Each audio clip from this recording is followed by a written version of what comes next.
High বন্ধুরা, আপনারা কি জানেন পৃথিবীর বৃহত্তম প্রাণীটির নাম কি? যদি জানেন না তাহলে জেনে নিন।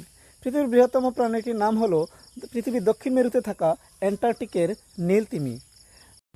একটি নীলতিমির ওজন 180 থেকে 200 টন পর্যন্ত হতে পারে, যা 33টি হাতির সমান পর্যন্ত হয়।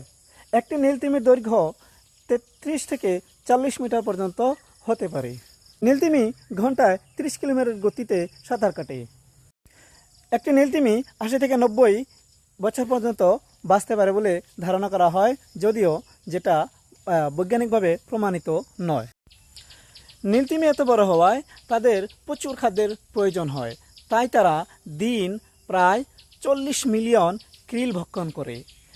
এখানে 1 মিলিয়ন মানে হচ্ছে 10 লাখ, এবং krill মানে হচ্ছে ছোট ছোট কিছু সামুদ্রিক প্রাণী।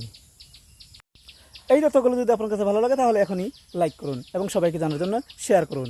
যদি কোনো ভুলভ্রান্তি থাকে তাহলে কমেন্ট করুন, এবং এমনই তথ্য আরও পাওয়ার জন্য আমার এই পেজটি ফলো করুন এবং আমার সাথেই থাকুন।